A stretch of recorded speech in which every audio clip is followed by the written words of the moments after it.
Hey, Shalom, I want to start off souls by giving all praise to Yahweh, Bahashem, Yahushua, Bahashem, Kakodash, double honors to the apostles of GMS, a great millstone, and honors to brothers in the work of the Most High in truth and in sincerity. This one is inspired basically answer this question here on my other channel, which I can't use. Probably not going to use it till June or July at the earliest. It's got a couple of strikes on there. So if it's not taken down by then, forgot to say, Yahweh, that's the true name of whom the world ignorantly calls Jesus. Slakia, Yahweh's whom the world ignorantly calls the Most High, Jehovah, Yahweh, and Yahweh Shai is whom the world is the name of whom the world ignorantly calls Jesus Christ. So like I got there in the end, right? So this question is Shalom. Is Second Ezra 15:34-44? Is that talking about the UFOs going through the earth, destroying people and outing the inhabitants in fear? All right. So we're just gonna get into it. Which one thing you can also do a lot. You have, they are cutting down the channels a lot, but you can always just look on like the YouTube and then be like, GMS, and then maybe the name of the verse, or you can do that in what do you call it, in Google as well. So you basically just type in like, GMS, whatever you're looking for, and then site colon and then youtube.com, and then basically what that does is it searches YouTube entirely, because it's weird, despite YouTube being a Google company, it's like you can't, the search engine in YouTube is terrible, but you can do that also. And we're just going to go into, I'm going to start from verse 28, wherever you see this little lightning bolt means there's a breakdown of it. So you can always just go on the site there as well. All right, so this is 2nd Ezra 15:28. Right, so basically what I'm gonna do is gonna read through it, and then break it down the best I can. Right, so behold, an horrible vision and the appearance thereof from the east. Right, referring to the Middle East. Right, because what's happening, what the Lord's about to do in this place it's frightening. Right, it's it's the Lord's gonna be doing a lot in these last days. Right, this is Daniel's 12. All right, and once and at that time shall Michael stand up, the great prince, which standeth for the children of thy people, and it shall be a time of trouble.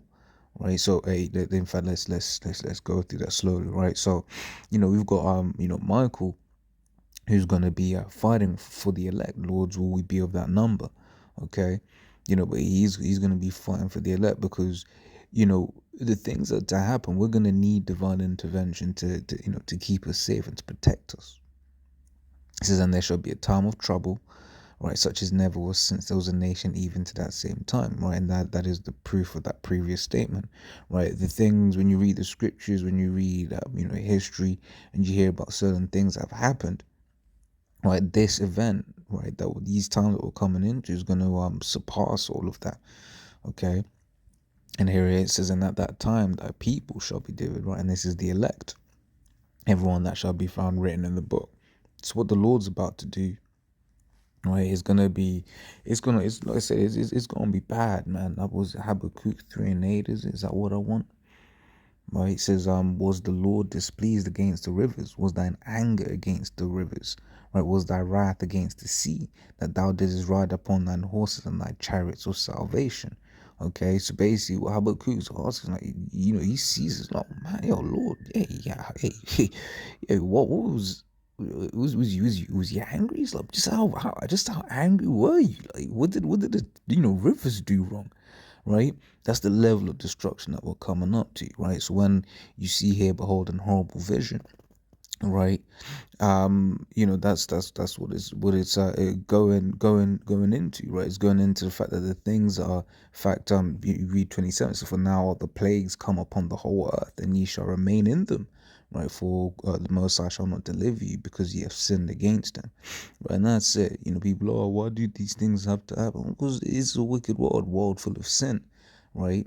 And these things are going to be coming to pass, okay? Because when the different prophets saw it, they saw it in visions, they saw it in dreams, whatever, what have you, right? But these things are actually going to come to pass, okay? It says where the nations of the dragons of Arabia shall come out with many chariots, and the multitude of them shall be carried as the wind upon the earth, that all they which hear them may fear and tremble. Right, with many chariots. So the Ishmaelites have a lot of weaponry, right, that they have bought from their respective allies. Yeah, because you look at Saudi Arabia, right, they get all their military weaponry from the Americas. Okay, and what was it, Iran, as you read in Ezekiel the 38th chapter, says that you're gonna have Iran would have uh what's this country called, man, Russia behind them. Okay, Russia represented as Gog and Magog. Right, so shall be carried as the wind upon the earth, says the Lord is coming to destroy them. Right, it says also the Carmanians raging in wrath, right, it's referring to the Iranians. Okay, so-called Iranians, okay, which are their Elamites, right? It says, over the Carmanians, raging in wrath, shall go forth as the wild boars of the wood, and with great power shall they come and join battle with them, and shall waste a portion of the land of the Assyrians, okay, land of the Assyrians representing America. Right, so then shall the dragons have the upper hand, remembering their nature, okay, and if they shall turn themselves conspiring together in great power to persecute them. Right, so once again, the dragons are Ishmaelites, as we read in verse 29. Okay, this is representing the Ishmaelites, rather, right, not to be confused with the dragon read in the book of Revelation. Right, so remembering their nature, because let's read that real quick. Okay, this is Genesis 16:11. Says, and the angel of the Lord said unto her, behold, thou art with child, right, and shall bear a son, and shall call his name Ishmael, right, because the Lord hath heard thy affliction. Right, and then that's the thing about the scriptures. Scriptures will explain either the name, or the name means, or will explain themselves. Right, you just have to read them. Right, and obviously the Lord has to open your mind to receive these breakdowns. Right, it says, and he will be a wild man, right? His hand will be against every man, and every man's hand against him, and he shall dwell with the presence of all his brethren. Okay, and so basically, what we're reading here about remembering their nature, right, is there's to be a wild man. Okay, verse 32 says, then these shall be troubled bled, and keep silence through their power, and shall flee. From the land of the Assyrians shall the enemy besiege them and consume some of them, and in their host shall be fear and dread and strife among their kings. Right, as the enemy besiege them, so there are a lot of Ishmaelites in America. Okay, it says, behold, clouds from the east and from the north unto the south, and they are very horrible to look upon, full of wrath and storm.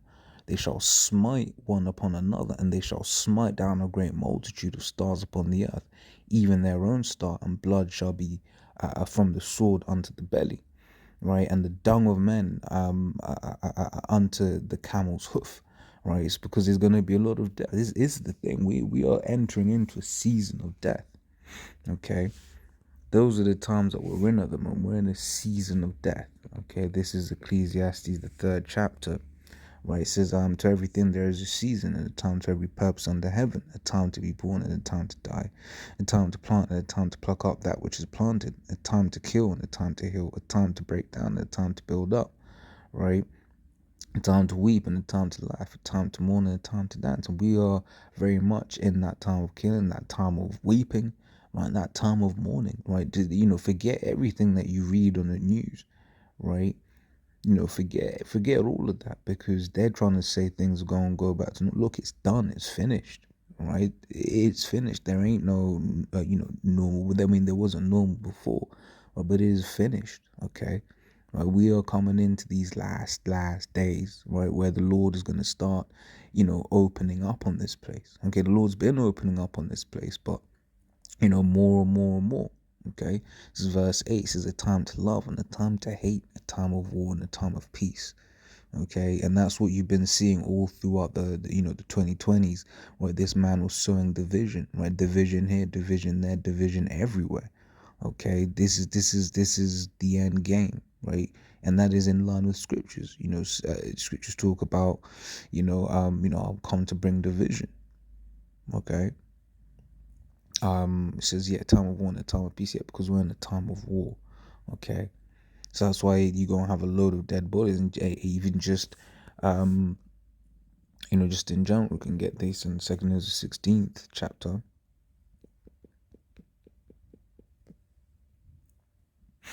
Right, which says, and the dead shall be cast out, is the 16:23, and the dead shall be cast out as dung, and there shall be no man to comfort them, for the earth shall be wasted, and cities shall be cast down. Okay, so you're gonna have load of death out here, man, and that's how we know everything now is just a precursor of things to come.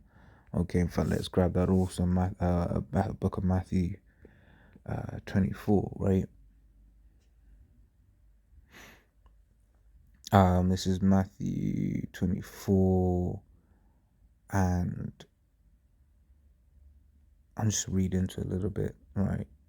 Now I'll just jump straight to the point. Yes, this is Matthew 24:6, and ye shall hear of wars and rumors of wars. See that ye be not troubled, for all these things must come to pass, but the end is not yet. And for the longest time, for the majority of the last decade, we've been hearing of wars and rumors of wars, right? This little skirmish, this uprising, this color revolution, okay. But whenever we saw that, we're like, okay, cool, that's interesting to know, but this ain't the end just yet. And then, because why? The thing that we're looking for is that 1316, man, that MOB, right? That's what we're looking for. That we know that must first come before. Because obviously the Lord said in Isaiah 55:11 that his word shall not return unto him void. If he speaks something, it's going to come to pass. Okay, and that 1316, that MOB, that's going to come to pass. Okay, so it says, for nation shall rise against nation and kingdom against kingdom, and there shall be famines and pestilences, right? Plural, right? And earthquakes in diverse places, right? So, in terms of these pestilences, you got the current one, but then, as I remember the apostle breaking it out, you have several that, already, in motion. You think about, the things, that we look at every day, but these are pestilences, man, right? We know people with certain ailments or whatever, right, disease or whatever, more than the current pestilence, you know. But here's what the scripture says. Is verse 8. Says, but all these are the beginning of sorrows. Okay, this is the beginning of sorrows. So that's how we know right now we're just in the beginning of all of these, right? Verse 37 says, and there shall be great fearfulness and trembling upon the earth, and they that see the wrath shall be afraid, and trembling shall come upon them. Yeah, because once again, the things that are going to be happening, right? Because it's not like before when it might be this and then that and then this thing and then that thing. It's going to be this that and whatever, all at the same time, right? Why? Because the Lord is going to be visiting the world which he made. This is Jeremiah 30:6. Ask ye now and see whether a man doth travail with child. Wherefore do I see every man with his hands on his loins, and as a woman in travail, and all faces are turned into paleness. Okay. So for alas, for that day is great, so that none is like it is, even the time of Jacob's trouble, but he shall be saved out of it. Okay, so the time that will come, and basically men are going to be, in travail. Okay, they're going to be seeing what's happening, and it's going to be too, so much more than anything they have ever imagined. Why? Because they weren't prepared.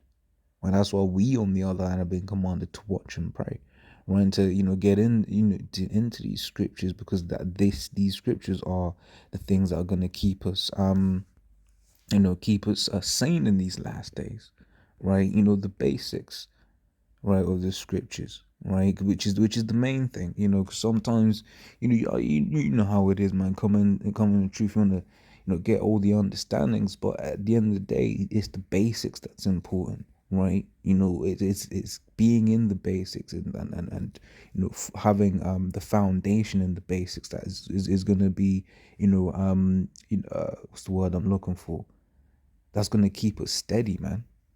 Knowing the name of the Lord, right? Knowing that he was from the tribe of Judah. Okay, understanding things about reincarnation, which it's a little bit of a media topic, right? And but it's integral to the scriptures, okay? There are other things which, obviously all the scriptures are important, but there's a foundation. That's why, in fact, what do you call it? While I'm here, let me just grab this real quick, okay? This is First Corinthians 11:3, which says that it says uh oh, that's not the one I want. What do I want? I want 3 maybe. It's First Corinthians 3:1 says, "And I, brethren, could not speak unto you as unto spiritual, but as unto carnal, even as unto babes in Yahweh, in Mashiach." Right? It says, I've basically saying, look, man, I just kind of speak things in an easy way to you, so that I fed you with milk and not with meat. Is why you hear, Archeum, starting off the apostles on down, the apostles, elders on down, to the Archeum.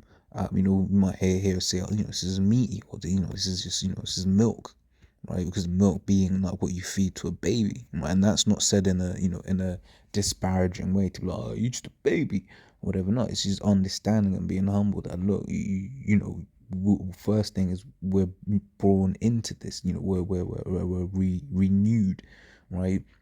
And certain things, if we start going into hella deep things, right, what we can choke and then vomit out everything. Scriptures also say, eat as much honey as is sufficient to thee, right? So to read that again, so I fed you with milk and not with meat, for hitherto you are not able to bear it, neither yet now are ye able, for ye are yet carnal, right? For whereas there is among you envying and strife and divisions, are you not carnal and walk as men, right? So that is the question there, right? It's basically saying, look, man, here it is, you want these meaty topics and meaty subjects and all of that, but you're still envying, you're still striving, you still have divisions, right? Basically saying you ain't really on that level to be eating meat, okay?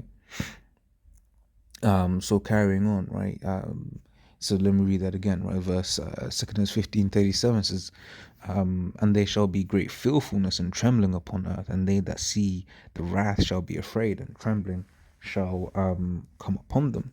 And then shall there come great storms from the south, right, and from the north, right, and another part from the west, right? This is going into the different militaries, right? And strong winds shall arise from the east and shall open it, and the cloud which he raised up in wrath, and the star stirred to cause fear towards the east and west, and shall be destroyed.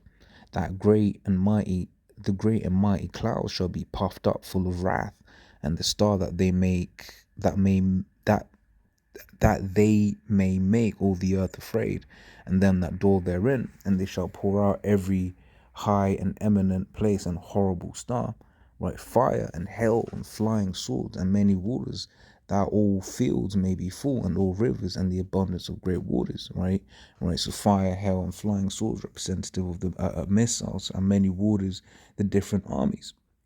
Right, so then they shall break down the cities and walls, mountains and hills, trees of the wood, and grass of the meadows, and their corn. Right, so it says representing how indiscriminate the armies will be. Okay, it says, and many shall go steadfastly unto Babylon and make her afraid. Right, it says they shall come to her, right, and besiege her, the star and all wrath shall they pour out upon her, right? Then shall the dust and smoke go up unto heaven, and all they that be about her shall bewail her, right? So the star representing destruction. Okay, so then they that remain under her shall do service unto them that have put her in fear, right? So yeah, that mainly covers the main thing that that was asked about in the main couple of verses, right? So just reading the notes that I had there, taken from watching the apostles and everything, right? And hopefully that kind of covers it a bit more. But once again, you can kind of, you can go and read, yourself. You see that little thunderbolt, you just press the 3 dots and you read more into it. Just get different understanding where there's a breakdown, right? Because a great millstone, man. We do our best to be on point with these breakdowns, right? I know that's why I noticed I didn't, break every verse down, because would you call it, with certain things, right? I want to be like, look, man, what is the apostles, taught, right? Before start spewing out madness, scriptures talk against being presumptuous. Okay, so I've only gone into what was already broken down here, because these are that's an approved breakdown, and it was taken from straight from the apostles, right? And if the boss hasn't covered certain thing in that same video, then I ain't gonna cover that certain thing in the same video. you know so yeah, as always, Lord's what I was edifying. That's been 2nd Esdras 15:28 to 45. Yeah, until the next time, we say shalom.